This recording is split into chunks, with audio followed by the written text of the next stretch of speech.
Hello అండి, రాజుగారి కోడి పులావ్. ఈ పులావ్ టేస్ట్ టెక్స్చర్ చాలా డిఫరెంట్గా ఉంటుంది.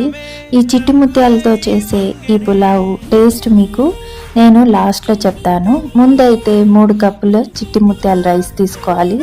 అందులోకి ఉప్పు, కారం, నెయ్యి వేసేసుకొని రైస్కి బాగా పట్టించి ఒక హాఫ్ అన్ అవర్ పెట్టుకోవాలి.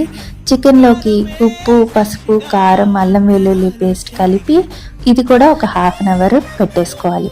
మిక్సీ జార్లోకి స్క్రీన్ పైన చూపిస్తున్న మసాలాలన్నీ వేసుకొని గ్రైండ్ చేసి పక్కన పెట్టుకోవాలి. కడాయిలోకి ఆయిల్, నెయ్యి వేసుకొని చికెన్ని కూడా వేసేసుకొని హై ఫ్లేమ్ మీద ఒక 2 నిమిషాలు సాటే చేసుకున్న తర్వాత మసాలా ప్రిపేర్ చేసుకున్నాం కదా, అందులో నుంచి ఒక టేబుల్ స్పూన్ వేసేసుకొని ఒక 80% కుక్ చేసుకొని పక్కన పెట్టుకోవాలి. అదే ఆయిల్లోకి బిర్యానీ ఆకు, షాజీరా, ఆనియన్స్, చిన్నుల్లిపాయలు, తెల్లపాయ రెబ్బలు, అలాగే ఎండుమిర్చి, కరివేపాకు వేసుకోవాలి. ఇవి కొంచెం లైట్గా వేగిన తర్వాత జింజర్ గార్లిక్ పేస్ట్ కూడా వేసేసుకొని చక్కగా పచ్చివాసన పోయేంత వరకు వేయించుకోవాలి. ఆ తర్వాత పక్కన కలిపి పెట్టుకున్న రైస్ని ఇందులోకి వేసేసుకొని ప్రిపేర్ చేసి పెట్టుకున్న మసాలా, అలాగే నేను జీడిపప్పుని ఇందాక మసాలాలో వేసుకోలేదు, అందుకని సపరేట్గా మిక్సీ పట్టి వేసుకుంటున్నాను. అలాగే ఇందులోకి కొత్తిమీర, పుదీనా వేసేసుకోవాలి.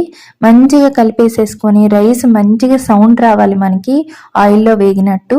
పైనుంచి చికెన్ వేసుకొని 3 కప్స్కి రైస్ కాను 6 కప్స్ హాట్ వాటర్ని యాడ్ చేసుకోవాలి. ఒకసారి మంచిగా కలిపేసేసుకొని రుచికి సరిపడా సాల్ట్, కొంచెం నెయ్యి, అలాగే కొంచెం నిమ్మరసం కూడా వేసేసుకొని లో ఫ్లేమ్లో పెట్టేసుకొని ఒక 20 మినిట్స్ కుక్ చేసుకున్నామంటే రాజుగారి కోడి పులావ్ రెడీ అయిపోతుంది.